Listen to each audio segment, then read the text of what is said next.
Unprofessionals? How's it going? Thanks for tuning in to hear a conversation with Louise Moczulski, so you can learn all about her amazing work with neurodiverse students. This episode is brought to you by Mechanical Pencil Sharpeners. Mechanical Pencil Sharpeners. Sharpen the Amish way. Stay tuned after the credits to hear a little clip of next week's episode, where we interview the self-proclaimed crap head teacher. Enjoy!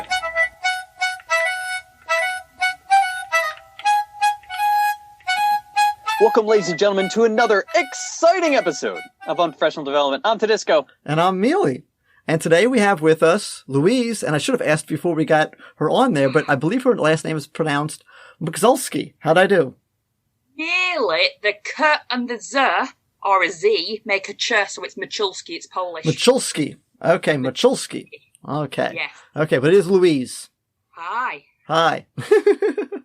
And so I met Louise on the Twitter, as is my thing to do now, and get us some teachers because I pretty much have run out of friends that I work with that want to actually speak to me.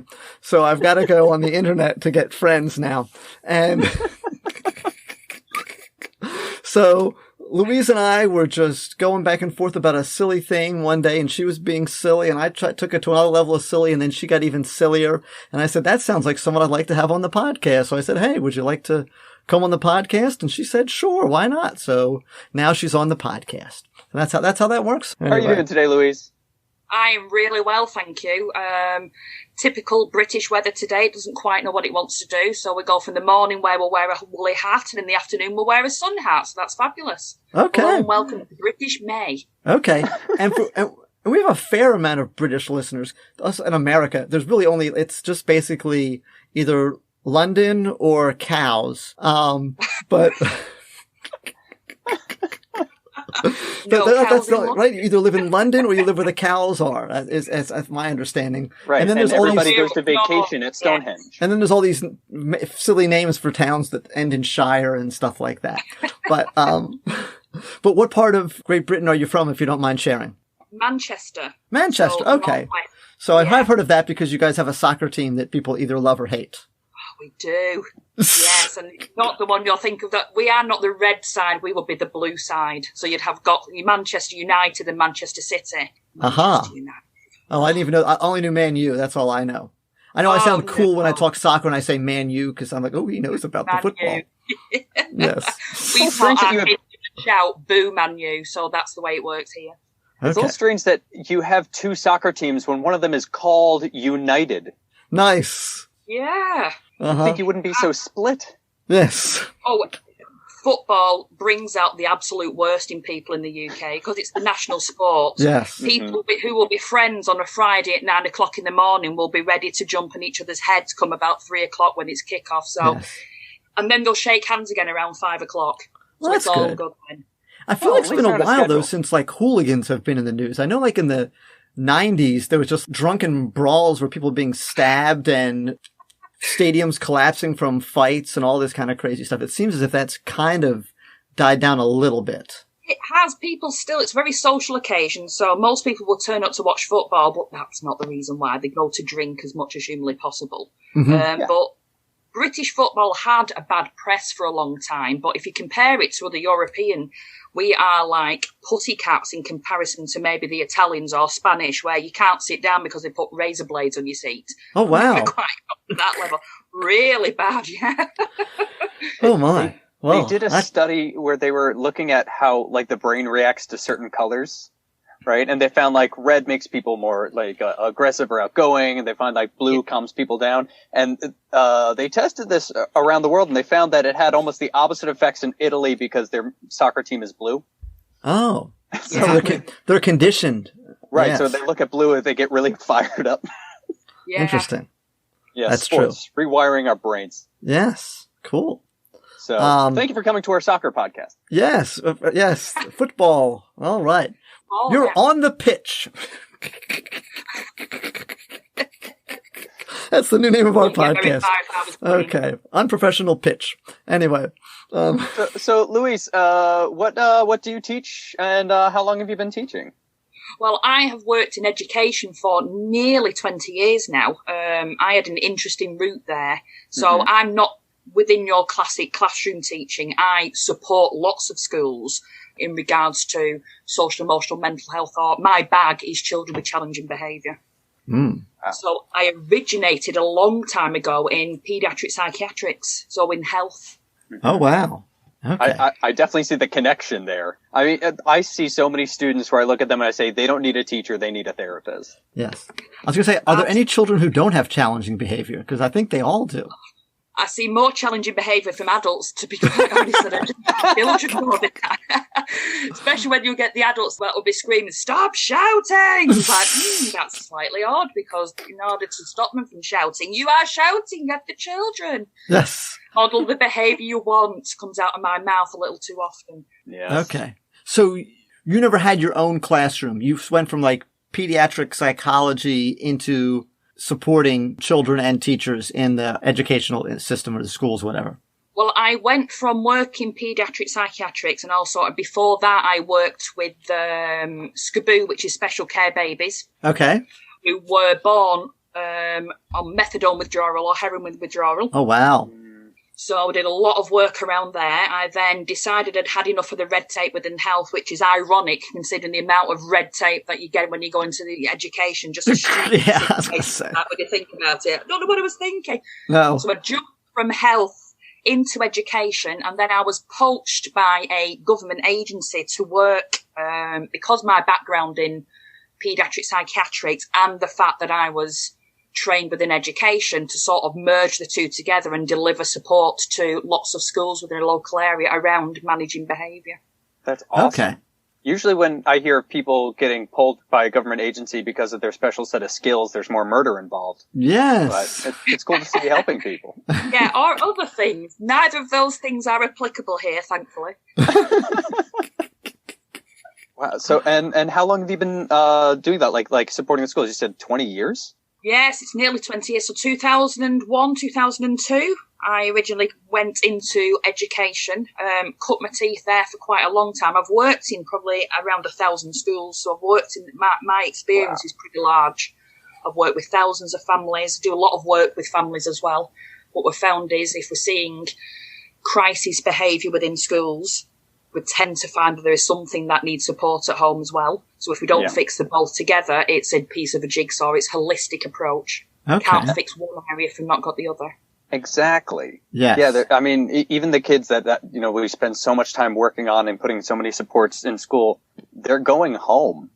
Like, and it's all coming from somewhere. I've seen so many kids where, you know, we'll start getting them on the right path, and then they'll go home for winter break, and it's just the reset button the moment they come back in January. I was going to say, we have something over here they're called IEPs, where it's called an individual education plan. I don't know if you're familiar with that or not. I imagine you guys have something similar, where there's like actual rules that the teacher needs to follow to give extra help for the students. And a lot of times we sit in on the meetings where they're discussing the kids' progress and whether or not we're going to keep it or modify it or get rid of it all together.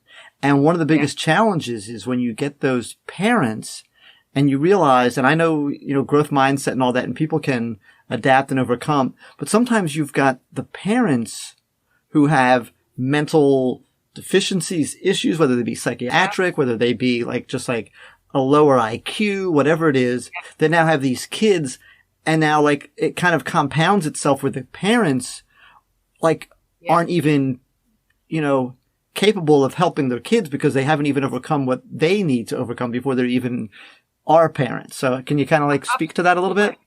Yeah, absolutely. I mean, we would have used a long time ago IEPs, or also IBPs, which would be an individual behaviour plan. But what we tend to move on is to an independent support plan, an ISP, which is much more holistic. And what we've found is if you're not assessing that child and that family appropriately enough, and that help and that support and the strategies aren't extended to supporting families as well as that child, you're not going to get the impact that you need.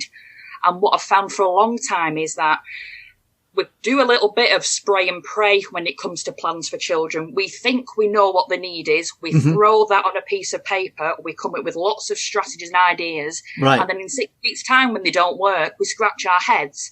And then we do the same thing again. Yeah. And it tends to be a significant lack of assessment, or us not understanding and assessing what the needs are, or looking at the needs very surface level. But also putting the onus on that challenge onto the child rather than us changing our behaviour. When I do this work and when I work with schools and professionals and with children, this isn't about behaviour change for children. It's around the way that we approach children. Half the time it's not about fixing them because they're not broken. It's the way that we approach need. We don't need to change. They aren't broken. We need to change the way that we may approach somebody. Right. Right. You don't pick up a cat the same way that you pick up a dog. Absolutely. Right? So or blame the cat. Or a porcupine. You know what I mean? Yeah. The porcupine doesn't have a problem. He's just got quills. Right? Absolutely. And you're like, ow, why'd the porcupine spite? It's like, no, the porcupine's made that way and there's nothing wrong with it, but you don't need to know how to pick up a porcupine because you are trying to pick it up the way you would pick up your dog. Yeah. Absolutely. Yeah. And I think the biggest issue that we find is a lot of training, a lot of support that I'll give to staff and professionals is around your understanding and your tolerance of what children may be displaying. I don't need a label. I don't need to know a child has a diagnosis of ASD or ADHD. If they are displaying behaviours that need support, that doesn't matter. We can use the same support, the same strategies to put in place. Right. It's just understanding how we would assess appropriately. It's a little bit like being Inspector Clouseau. You have to be Columbo. Recognise you are going to be Columbo and you're not going to get something to fix quick because there's nothing to fix. Right. So we see a kid acting up, acting out, misbehaving, out of control in the school. So when you go to that child's home, if your approach isn't to try and fix the child, so like what exactly is your approach and how do you get those sort of results? Approach is that it's very relationship based. The way that we get change and the way that strategies or any type of support or intervention works is around creating and building relationships, being non-judgmental, understanding where somebody is coming from. When we understand or we believe that we're not being judged, we are much more likely to work collaboratively. So it's having that approach straight away. And it's also taking your time to assess what the needs are. It's very easy to see a certain type of behaviour displayed and make a presumption where it's coming from. Definitely.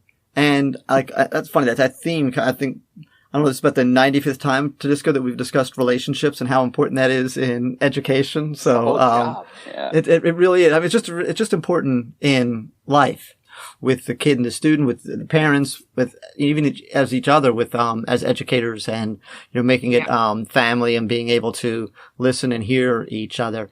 And it really comes down to that. And the challenge is as well is, a strategy that works for one kid with, disability X doesn't necessarily work for kid Y, or it works in this classroom, but it doesn't work in that classroom, or works this day and it doesn't work that day. And, there isn't like this one thing. Oh, if we just give them more, and I think a lot of with the IEPs, I think there is some assessment and I think there is some designing things that will help them. And some of it is that this is a, legal cover your behind so that we can say that we've done what we're supposed to do for kids. So no one comes back at us and says, we didn't do what we're supposed to do with this kid. And then a lot of times it doesn't really end up being something that works. And the kids are changing. And a lot of professionals and a lot of people in general take other people's behaviour personally, but you know what? It's not about you. Mm-hmm. So when a child is displaying a certain challenging behaviour, they are trying to tell us something. I know it's the old nutshell about all behaviour is displaying and is telling you something. It's a form of communication. It's not always a form of communication, but it certainly can be.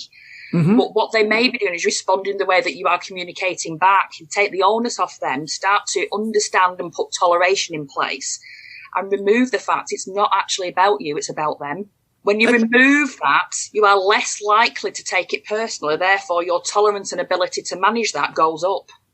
I normally talk about if we had a colleague came in to school on a Monday and was really rude and shouted, if we believe they were just really rude and shouting, our approach would be, we're probably quite cross and quite mad and take that personal, and we would follow them into that crisis. But if we understood that at the weekend they had maybe lost a parent or they had a really bad weekend, and then they still come in on the Monday and display that behaviour, our ability to manage that changes it, because we'd no longer take that personally. But nothing's changed there other than our ability and our tolerance and understanding of why it is they're displaying that behaviour. They've not done anything differently, but we have. Mm-hmm. We've understood it differently. And I definitely do agree with that. So, but how do you handle, I'm going to ask if this has happened, and maybe it hasn't, but I'm pretty sure from all I can determine that you are a human being, right? So, yes. Have you ever had that kid or that parent, or you work with people in administration as well as teachers and all of that, they've got this behavior and you're trying to manage the behavior or understand the behavior. And at some point you go, that person is just a beep. You know what I mean? And that's just like, I'm tired of trying to, I've done what I can and worked around this behavior, but I can't solve this person, and this person just seems to we don't get along. Has that ever happened to you where finally you're just like, listen, I just need to bow out of this situation? Absolutely. And it's a fake it until you make it situation. You can't like everybody. And there have been children that I've come across that actually I found it really difficult to like. But what's important is recognising that they are a child and they will never know that. That can be very different from an adult. Adults own their own behaviour and they are responsible for it. As soon as you turn into an adult, you own that. That belongs to you. You can no longer blame your experiences. But as a child, it's my responsibility to still reach out and show you that I want to support and love you, because there's a reason why you're doing that to me. And maybe you're doing that because you trust me. Mm-hmm. It's a different scenario than it would be from an adult. And it is difficult with some children, and you have to think about changing your approach. What I try to do when we are looking at supporting children, putting things in place, the last thing I'm going to be left with is normally environment. Mm-hmm. And we have done everything else. Right. So we've evidenced enough to say, actually, the only thing now that is contributing to this is the fact that the area and the environment that you are being educated in just isn't conducive to your needs. And that may be that it's a sensory overload, or there aren't enough staff to support you, or there are too many children, or there aren't enough children. I try to get to that point where I've put all the pieces of the jigsaw together, and that's all I'm left with. And unfortunately, when we think about schooling in general, we don't have a magic wand to suddenly change the environment. I was going to say, how much power do you have over that? Well, as in lots of educational systems, it's very crisis-led, unfortunately. Mm-hmm. If we could get to a point in systems where they would listen to professionals, and rather than get to crisis, we can do some preventative work and say, at this point, child A will reach this capacity and we need to put something in place then, rather than child A get to this level of crisis and then have to put something in place. For some reason, we've not quite got that. We plough money into the crisis type of services and not nearly enough in the preventative type of services. Or even some kind of system where when all the kids are at a lower level, or at various stages, like, okay, let's have all the kids fill out something and try and identify what the challenges are before this kid ends up getting in fights or breaking things or failing classes or whatever it is. So we can spot that early on, because some of them it might happen later on, that we can kind of go, okay, now we're going to design this for this kid, or we're going to change the whole school environment because 30% of our kids have this level of stress or have this issue, and we're going to find some kind of activity or program or whatever it is that we're going to kind of make that happen for the kids. Absolutely. So. The really good schools and the really good educational establishments recognise that, and their norm is what their norm is, not what the rest of the country or what the government tell them that the norm is. Mm-hmm. You have a class where half of your class have additional needs, then that is your norm, and you plan and you work for that as your norm. Yeah. Mm-hmm. But that's where having really good supportive senior leadership comes into place, because there is lots of red tape. There are lots of expectations from top to bottom, wherever it is that you work, from local authorities to central government. And what I've tend to find is if you have an idea about something that's not working, rather than being emotional about that, evidence it, show it and prove it. If you've got an idea, take that to somebody and tell them why. That comes from the fact that I hate losing an argument. It hurts me. It burns me to my soul. Nothing irritates me more than being wrong or losing an argument. I could steam on that for weeks. So if I'm going to have a row or an argument, I'm going to win.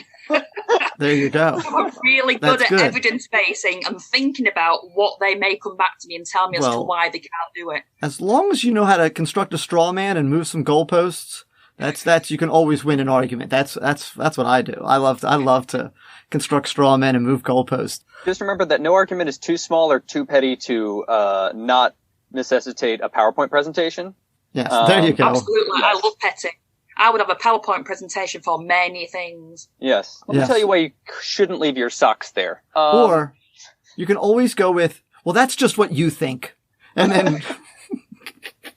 Exactly, and you hold that in your head for many months. I will remember things, so I will take my time to decide when I will pluck that little piece of information that irritated me, maybe 20 years ago on the 7th of September, and then I'll pull out my PowerPoint. Maybe I'll need to get the old computer to run that Windows level, but that PowerPoint is ready. Oh my goodness. So are you sending emails at like 3 a.m. to someone that you were arguing with earlier in the day and go, look, go to this website and you'll see that I've got the data to back up what I said, you stupid moron. I tend to send them to myself. It's very cathartic because you can't wise.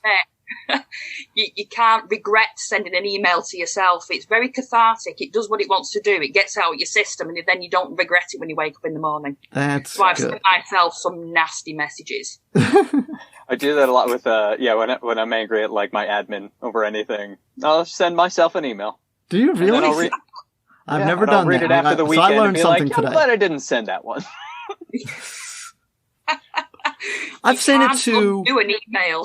I was gonna say I've sent it to someone else before. Have you done that? Where like, hey, I was thinking about sending this email, and can you please talk me off the ledge? Oh yeah, no, you got to go through drafts on that. That's a process.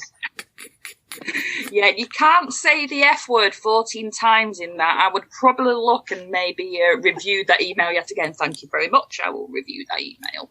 Right. Emails are like PG-13 movies. One F-bomb and that's it.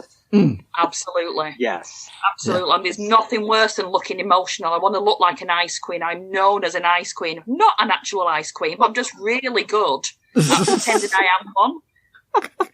I finally honed skills over the years. So, I know when I met you, you've got this thing, Thrive Ed. And is that the government organization, or kind of talk about us?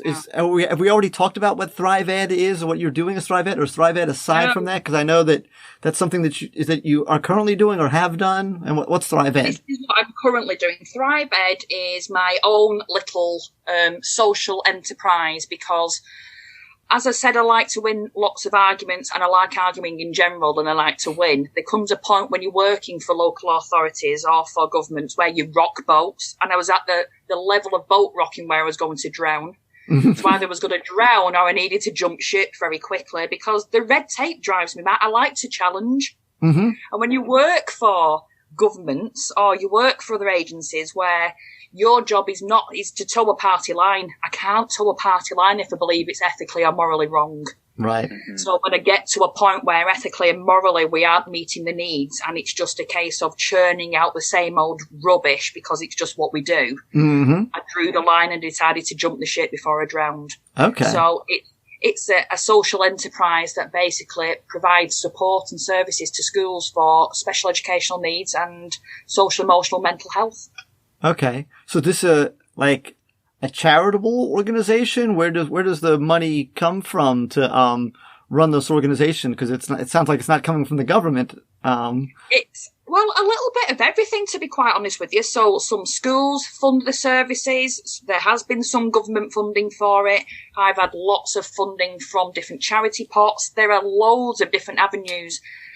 I do a lot of work pro bono as well because I cannot stand to see people aren't treated correctly or properly. So unfortunately, I'm a nodding dog a lot, and I get myself caught up into all sorts of arguments because I then get on my soapbox because someone's been treated really badly. I'm like, send me an email. Brian Blessed, of course, send me an email. And then I get embroiled within that argument. Lots of support for parents, loads of different types of training for parents and for schools. Because I calculated last week how many hours, if you were going to class yourself as an expert, which I don't like the word expert, it makes you sound a little bit pompous and pretentious. But I've calculated I've done roughly 43,000 hours purely within the arena of mental health and challenging behaviour. Wow. So I've had a lot of experience. Yes. And with the amount of experience, the amount of schools and families that I've worked with, you can count this hour as well, because both Tedisco and myself are in need of a lot of help and have challenging behaviors and mental issues, I guess. It's true. Do you agree, Tedisco? Yeah, we need a whole lot of supports. We'll get some assessments done. That's not a problem without even realising I'm assessing you. Nice. My husband goes mad because if we meet anybody new, I'll go, do not try and figure out or diagnose that person. Because he can see the cogs in my brain moving and go, I can see what you're doing. You need to stop it. You don't diagnose strangers, Louise. Another teacher actually wrote an IEP for me. That, because he dealt with me enough, and he's like, you know what, you really need an IEP. I wish I had it, but he wrote the whole thing up and did it, and I said, well, that sounds reasonable, yes. Okay. You know what, that would be such a good exercise when you think about reflective practice, which I think the best skills that we can have is developing resilience and skills attached to it, but also being reflective and being able to do it in a way that you can step back and almost look at it like a video rather than taking it personally. Yeah. But creating your own really honest IEP or IBP or getting a friend to do it for you. Can you imagine the arguments that would cause? Yeah, but you're feeling all the same things that the kids are feeling when they get the same piece of paper. Right. Absolutely, yeah. I mean, there's some training that I do in regards to de-escalating behaviour. And a lot of that is showing staff how to safely, if they need to, handle that child in a way that reduces harm. So I was the only person up until about 3 months ago that understood the word social distancing until it's now etched into everybody's brains. And part of this training was talking about personal space and how what we do as human beings, especially adults, is because we don't subconsciously view ourselves as being the alpha or being more powerful. When children are going into crisis, we get into their space. So as part of some of the training workshops we do, we get into each other's space and look at the behaviour that we have. And most of the staff are screaming, laughing, and then don't realise or don't connect to the fact that when children are laughing and sniggering in your face, it's because it's a response that's emotional, because you're in the space, you're taking the personal space up. So we do a lot of different types of things such as that to put them into the shoes of children. Because again, it's not about children's behaviour, it's about your response to it and what it is that you're doing. Okay, so you respond to other people. I'm going to have you diagnose this issue that I've had, okay? And I had it as a child, and is it PG? Yes, it is. So it happened twice when I was giving a presentation in class. It happened a couple of the times where I was just sitting in class. One time it happened with something that a teacher said. And something that is mildly funny to me, that is mildly funny by all other aspects, sets off a literal 10-minute laughing fit where I am literally, my stomach is hurting and I am the rolling on the floor laughing, where I've literally been on the floor as a student in a classroom because my stomach hurt so much I could not sit in my desk, and everyone asking me what's so funny just makes me laugh harder. And every time I try to say something, I just laugh, and it continues on. And the teacher doesn't know what to do. Should they punish me? Should they not punish me? Like I said, literally happened when I was trying to do a presentation in Spanish class, and I brought in a stuffed animal banana that had a face on it, like it was just like a little toy, but it was like a banana that had a face on it. And I had written a little dialogue between me and the banana, and we were going to just talk back and forth in Spanish. And you just stepped up and laughed hysterically at yourself in front of the entire class? Yes. And so then I just couldn't say any more words, and I just kept on laughing. And then like every time I tried to start, and then like the teacher's like, just sit down. And now I'm just sitting in my thing, and I'm just laughing, and I try and I'm. You didn't get to sit at the cool table during lunch that day, did you? And it's an anxiety response. What we tend to find, it's a little bit like laughing at funerals, the least funniest things on earth. But I've laughed at a funeral too, on the way home, but not at the funeral. But I laughed on the way home as well. Go ahead. But it's an anxiety response. But it also tries to it shows other humans that you're not a threat. Ironically, it reduces their threat by laughing. It sounds a little bit like hysteria. Uh-huh. So do I need help, or is it okay? Need a I think you'll hysterectomy. be okay. It happened like 2 nights ago at the dinner table. My wife and my kids are like, "What is wrong with you?" And it was a stupid thing. My neighbor I said to my wife that, "Hey, Jameson, his hair is really getting crazy due to the quarantine." And she's like, "Where did you see Jameson's hair?"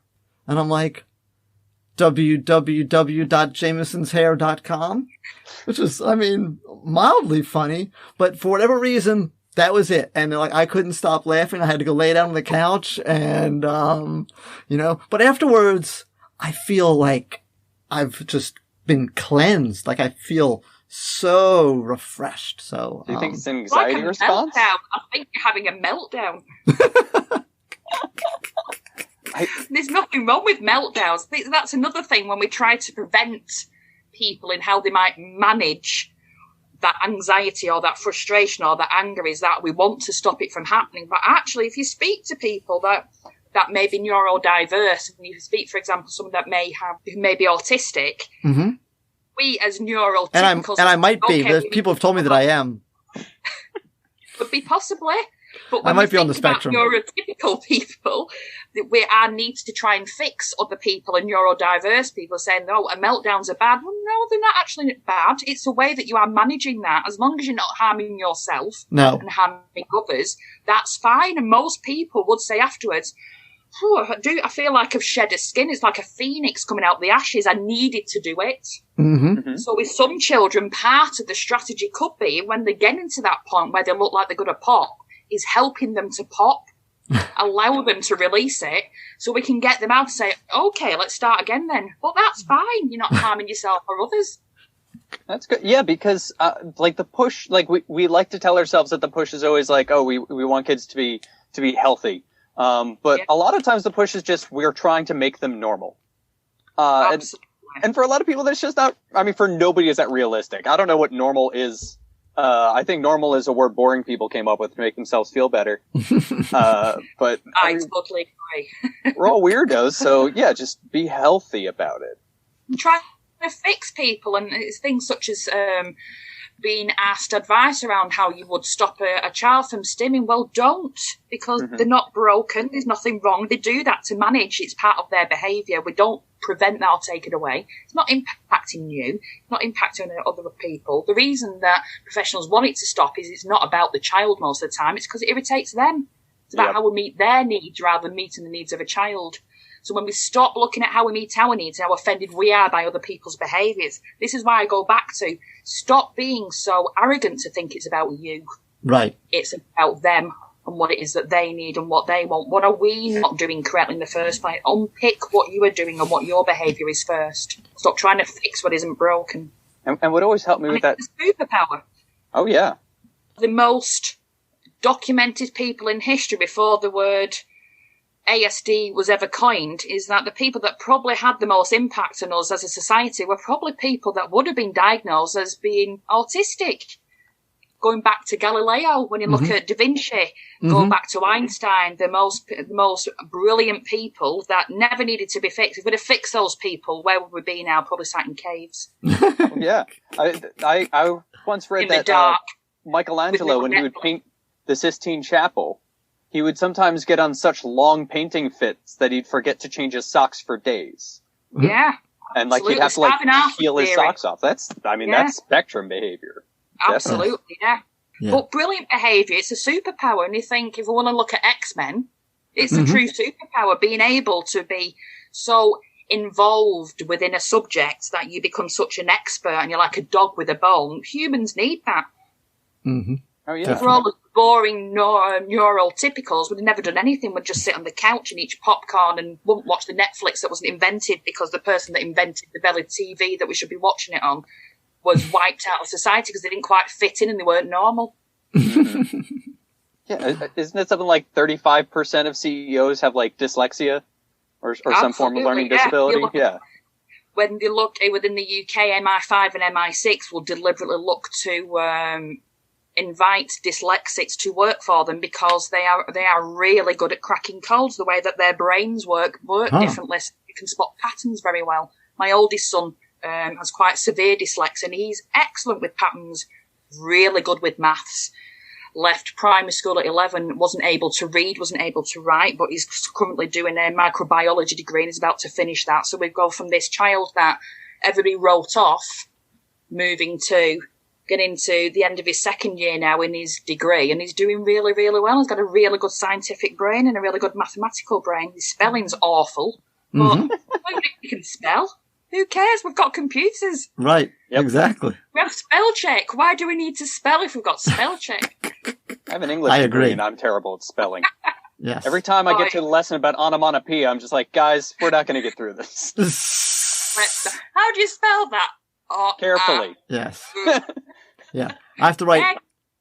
I call the hypotenuse the hippopotamus, and I just do that because I'm like, oh, the hippopotamus right here, and I can't spell hypotenuse or logarithm at all. So, well, if it works, we'll all spell hippopotamus. I don't think I can spell hippopotamus either, to be completely honest. I call it cat. All right, so we're going to ask you this question. It's one we asked. By the way, Tedisco, I think this is going to be like one of our more go-to questions because I really like this question. And Tedisco termed the phrase, well, I'm sure no one's ever said eduverse before you, Tedisco, right? You're the first one to say that? Definitely. Okay, he's trademarking that. He's patenting it. So we call it the eduverse, just the education universe, obviously. But if you could add or subtract one thing from the eduverse, and you can go one add, one subtract, or just pick one and go there, what would it be? And so everywhere in all of education, this Magic thing wand. Would change from now going forward. What would you take away or add? I would, if I could remove, I would subtract this constant obsession that we have with assessing children. The assessment drives me bonkers, to coin a phrase. I think it's not helpful for children. It's not helpful for parents. It's not helpful for educators. It is sort of saying to educators that we don't trust what you're doing on a daily basis. Therefore, we need to check every other week as to what it is that you're doing. It's a pen pushing exercise because it keeps other people in jobs. If I was going to subtract, I would subtract assessment. Yes. And especially exams, as in sit down written exams. It's the most ridiculous way of trying to understand a person's understanding of a subject. Yes. Because not everybody's brain works that way. I was very lucky to be born to an extent with I remember and keep information and facts. I am full of beep, as people would tell me. I will pluck out random bits of information that I knew 10 years ago just so I could get to in 10 years' time say, did you know that this particular thing happened at this point? And then it's like, so it's amazing, like, oh, I've held that in my brain for years, now I can let it go. So I can hold information, but that's not the way that everybody works. No. I would much prefer, we remove assessment, we remove exam, we base what our children know on what they show us daily and how we need to add, and it's bespoke. So that's what I would subtract. And I would add much more vocational support for children and young people. Even things down to, how do you set up a bank account? How do I pay a bill? Right. How do I make sure I manage money appropriately? Those very things that when you leave school at 16, 17, 18, 19, 20, 21, and your mum worries about because she thinks you're going to blow up the house that you moved into. How do I pay a gas bill? How do I turn on a cooker without killing myself? Basic life skills. I had a friend at college, and I guess his parents maybe should have said something to him as well, but he didn't know that cars needed oil. So he just figured he just put gas in it and drove it. And so his parents got him a car. Now, why his parents didn't say, have you got the oil changed on your car? I don't know. But he drove the car for a year, and it was probably a used car, so it was seeping or leaking oil to some degree or not. And one time it just didn't go at all. And when they brought it into the shop, there was literally not a drop of oil in the car. Oh dear. It's like, and we find that funny because we know, don't we? We only know because somebody told us. Right. And that's a really great point when you think about children in general. A lot of the irritation that we get from other people's behaviour or what they do is because we presume and make presumptions that they know. If no one if you've never been told, why would you ever know that happens? I would have no idea that it would need oil if somebody hadn't told me that. Right. And that's always how I try to approach misbehavior too. Like, the easy way to not take it personally is don't think this kid is choosing to do this. Remind yourself, this kid doesn't understand how to handle the situation differently. Like, they don't know how to deal with this without screaming, without punching. Like, they don't understand it. Mm-hmm. Absolutely. And what I've found is if you recognise and acknowledge how somebody feels, you don't need to agree with them. Again, that relationship base, simply by saying to somebody, I can see that you are angry or I can see you are upset. Do you want to talk? Is enough to de-escalate somebody and take the fire out. You're not agreeing with what they're saying or what they're doing, but you're recognising that's how they feel. By recognise, you build relationships and you build up that possibility that you can have a conversation about it or communicate and support them appropriately. You may be the only person that child has ever come across that week where you've actually genuinely been interested in what they feel or what they want. You don't have to agree that it's not okay to throw a chair across a classroom. You're not acknowledging that's fine. What you're acknowledging is that you can see they feel something and can you help them? Yeah. And by doing that, you're opening up that conversation. Mm-hmm. Which you should end with, and don't throw chairs across the classroom. Yes. But you need to have that conversation opened up first. Mm-hmm. Yeah, because again, what we do is when we think about how children get into crisis, and we call it the assault arousal crisis cycle. So when you get to crisis points, we are very talkative adults because we tend to have followed them and we are also in the crisis with them and we shout and we want to tell them how we feel and we get out of it and we go through what we describe as the depression phase and then we get to the end and we don't talk about it. There's no resolution. Mm-hmm. So it stops children from learning a skill, and that means that become adults that don't have that skill of being able to reflect and look at what worked, what didn't work, what would I do differently next time, involving them as part of that process. Because joking aside, when children are in that cycle of becoming caught up in crisis, often it indicates quite significant possibilities. There will be an adult with poor mental health. It changes the nature of your brain and the way that you work, and it doesn't take a lot to change that brain. And it impacts your psyche. You will remember those things. It's embarrassing and it's humiliating. And when you're embarrassed and humiliated, it's like a tattoo that's seared to you. Mm-hmm. So in order to prevent something from happening again, you need to understand and pick it apart in a way where it doesn't hurt anybody's self-esteem and put other things in place. This hasn't worked. What do we need to do? Well, that's relationship-based again. Yeah. That's why that first 6 weeks, I would say, of every new academic year, the emphasis should be put into building relationships and understanding how each other ticks.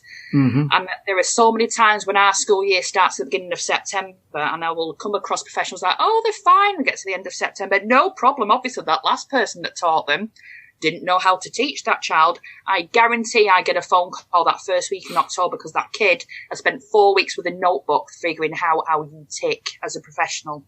They get to that first week in October and it's like, ding, ding, the boxing gloves go on. And the whole of the education world goes to pop because these kids are suddenly popping out the chairs because they took notes on you. They know how you tick. They know what your weak points are. Yep. They know what you need to do, whereas you thought you'd fix them or you thought you were this special educator. Yep.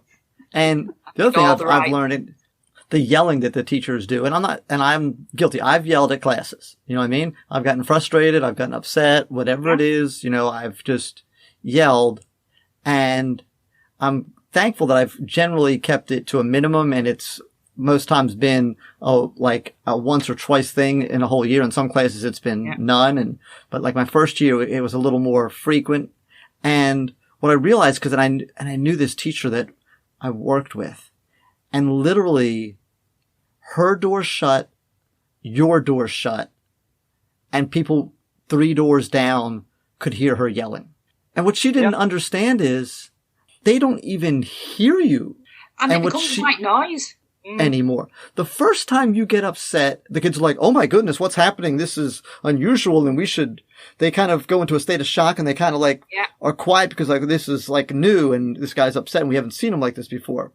The 4th or 5th time, it's like, oh, they're yelling again. I'll just wait, I'm still going to keep talking to you or moving out of my seat or whatever it is because they're just yelling all the time. And it's just like a fan banging it against a, something, whatever. And it's like that. Ding, ding, ding, ding, ding, ding, ding, ding, ding, ding. Oh yeah, that's just the way the air conditioner sounds. We can keep talking. Don't pay any attention to that noise over there. Doing it every day because they think magically by the 4th month it will suddenly work, and the kids will go, "Oh, they're shouting. Now I'm going to respond to that because obviously they're shouting because they're upset and doing something wrong.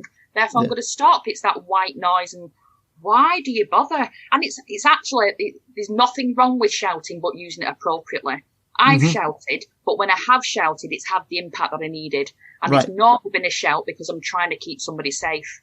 So if they're about to run across the road, I need to shout at you because then you will respond. If I'm shouting at you every 5 minutes because I've lost control and I feel frustrated and what I'm doing isn't working, then it doesn't work because it's white noise. They don't respond to it anymore. So why are they still using it? Yeah. And another thing that I think I've found, which we are really poor as adults, is we're really bad at accepting where we make mistakes. And a really good trick of building relationships is actually pointing out to children, modelling that it's okay to be wrong and apologising. And when I have this conversation with adults and say, when was the last time you actually said you were sorry to a child in school or apologised or said, I got that wrong, I'm sorry, I'm going to make that right? Because we have really high expectations of children, but our expectations for ourselves don't really hit that same ceiling. We want children to show all these skills, but we have to model the skills. We have to show them that it's okay to get things wrong. And it is okay to shout every now and again. I use what I call the 80-20 rule. For 80% of the time, you get it right. The other 20%, as a human being, you can let it slide. It's when the 80-20 is the wrong way round. So if you get it right most of the time, they'll forgive you for the other bits. Well, kids are really good at forgiving. Adults aren't good at forgiving, but kids are. See, that's the benefit of the teachers that yell at them all the time and do all these horrible things, that you only have to be slightly better than them, and then they are much better at forgiving you. And they think you're a really good teacher. I've had that conversation too many times. You're my favorite teacher. You're like the best teacher. I'm like, how bad do your teachers suck if I'm the best? Because they must really be horrible. You must have a really low bar if I'm your favorite. So, But how miserable must it be to get up every morning and think, I'm going to go into work today and I'm going to teach children for 6-7 hours and I'm going to scream. Well, yes. Go get another job. Thank you. Why do you do that? You don't even like them. Go and work in a supermarket. I never understood, like, even the philosophy where people said, like, don't smile till December. I'm like, how do you not smile on day one? Like, teaching children that were sociopaths to go into the teaching profession. Yeah, and we're modeling that they should be sociopaths when they grow up too. Exactly. And actually, when we think about children that may have needs around attachment, that's a threat because they can't read you. And it's a little bit of a fallacy that it's about congruence as well. It's making sure what comes out of your mouth matches what your body language is. So you have to get really good at that when you work with children. But if you're going to have a flat face, that's a threat. That puts children into crisis and it makes them anxious because I can't read what your feelings are. And if they're anxious, they're not learning. As an adult. It's like, what are you thinking? Tell me what you're thinking. Why are you thinking that? Though I've had those kids too as well. You're like, are you mad at me? I'm like, no, I'm not mad at you. You look like you're mad at me. Can you, you know? And it's kind of weird. I just one girl, she always looked mad and she was not, you know, she had. If the students don't laugh at my jokes, I hate them. This student actually really liked me. She just had what she called, you know, resting bee face, as the kids say these days.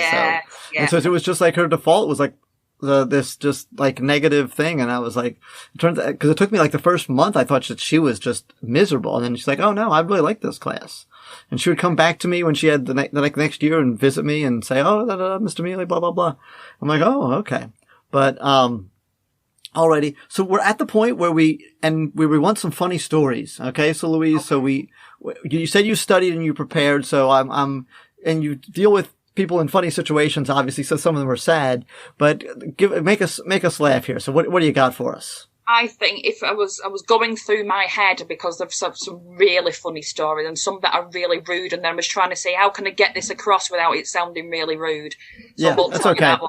But I'll tell you about the one where it was a World Book Day. So every year within the UK, normally around March, you will have the children would turn up into school. They'll dress as a character out of a book. Now, half the time they turn up as like, why have you turned up as that person? So we had 2 kids that turned up, with one as Medusa. So I'm like, okay, how does this work within World Book Day? It must be written down somewhere. It's a Greek myth. That's fine. So her hair was full of these little plaits. And we also had Edward Scissorhands. Oh my. Now that's a little dangerous. It's not a book. Yeah, so I don't know whether you can start to predict where we're going to go with this. So Edward Scissorhands sits very close to Medusa. Oh no. Edward Scissorhands' mum thought it'd be a great idea that Edward Scissorhands would bring in actual scissors. Yes. And Edward Scissorhands also had some probably undiagnosed needs where he was very fantastical, and he really believed he was Edward Scissorhands. So Edward Scissorhands, by 12 o'clock, had snipped off all of Medusa's hair. Oh. And we counted there were 56 different strands and plaits that she'd put in her hair as Medusa, and by 12 o'clock, without even an adult realising and knowing, they would cut them all off. Oh my goodness. How was Medusa's mom about that? Medusa's mum was not very happy, but we talked before about laughing and funny. I couldn't deal with it because I knew as soon as I would approach her, although it's really bad, it's probably one of the funniest things I have ever seen in my life, although technically it's assault. Yes. What could be funnier than a bald Medusa that's had all the plaits cut off? Yes. Scissorhands took all the plaits and then put it in his pocket and then was proudly bringing them out, showing all the Medusa hair. So at that point, I couldn't have that conversation because I absolutely knew as I had that conversation, I would fall into the hysterics. There was no way I could have said, I'm really sorry, but Medusa has lost all the snakes and Edward Scissorhands has stolen the hair. That's good stuff. Spent all day like that. Oh my. So many. Your daughter was assaulted by a Tim Burton character. Yes. And the fact that, like, yes. Actual scissors! Right, why would you send your... Small pairs of scissors are like those huge trowel ones you see, when they're like for gardens and cutting shrubs and stuff. He produced these, nobody actually knew, and he just secretly kept putting them back in his pocket, producing them and snipping some more of Medusa and putting them back in. Bold. If you've seen the movie, you've seen Edward Scissorhands' face, right? He literally has like 50 scars on his face. Aren't you not worried that your son's going to forget and like scratch his nose or his eye or his ear and just like have to go to the hospital? I think that level of competitiveness that parents take on World Book Day, it's not about the kids. They planned this for 6 months. They're like, oh wow, Ralph Lauren, aren't they, with the level of design that they want to put into it, and have planned it for 4 years before the kids have even been born about what they're going to wear on World Book Day. And I think she obviously just lost her marbles. The costume was great, it looked great, but suddenly coming out with these great big trowels and shears to try and prove a point was not the best thing that she ever did. So this is another one that my dad, who's also needs help as well. I can't tell I'll tell you guys my Halloween costume off the air because it's too much. But I didn't wear it to school. But my dad went to school at least once, maybe twice, dressed as a pregnant nun. Now he was raised Catholic, and he has a lot of animosity towards the nuns that he had when he was in school, who would beat him with rulers and things like that. So that was his, I guess, dig back, is that he would go as a high school teacher dressed up as a pregnant nun. And I don't know how. Okay, Yes, I guess you can. I guess you got away with it. I don't know. Did that. My mum had very similar experience. Went to a convent school in Manchester and wasn't treated particularly well. So I can probably see why she may have been that pregnant nun, although she wasn't a nun or pregnant at the same time. But I sort of get where you're coming from. Yeah. Oh, okay. I've had a ball. Okay. Well, we've really enjoyed having you. This was a really, really good time. So, and I feel like we learned some stuff as well, which occasionally happens on this show. Because I'm full of beep. That beep was for facts. There you go. Yes. Tedisco, did you have anything else? Full of facts.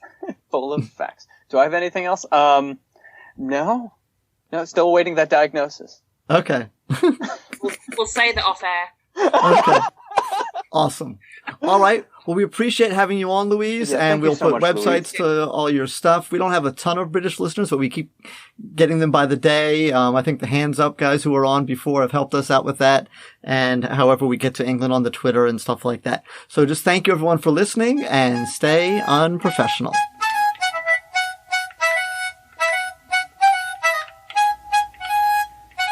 Thanks again for all the love. We appreciate all the likes, the downloads, the 5 stars, and especially all of the comments. So thank you guys so much. Now, here's a little taste of the future with a crap head teacher. I used to walk around after school and there'd be a more experienced teacher with a relatively newer teacher, and they'd be marking books together. Mm-hmm. And they'd be saying, what do you think of that? And working from each other. Mm-hmm. And certainly when I used to do observations, because I know you had an administrator on a few weeks ago who was talking about lesson observations and stuff. Mm-hmm. Yeah. And I was thinking, oh, God, you've got them over there as well. Well, when I used to do them, I mean, I think it's from what I've heard, it's a slightly different system because we don't score. Or give marks or things like that. Yeah. For me, firstly, I always picked something up as to thinking, oh, I've never done that before. All right, okay. Actually, I can now go to this other teacher and say, if you know that last thing we were talking about, go and see them. Right. Because they do that really well. But it was the discussion afterwards. And I made it a discussion. Yes. You know. And if it went horribly wrong, then that doesn't make somebody a bad teacher. Right. Because some teachers don't do very well when they're being observed. Nope. No? The nerves kick in. It's like when I'm driving and there's a cop behind me. I know that's the worst driving I'm ever going to do. Yes. Yeah. That is a really good... They're going like, my hand? What do I do with my hand? Right, yes. Oh, yeah, you're in the car and you're thinking, no, then I'm checking my speed. I'm not doing anything wrong. I've got the signal going. Yes, right. Last time I checked my brake lights. That is a really good analogy to disco. It is very much like that. Yeah, It is.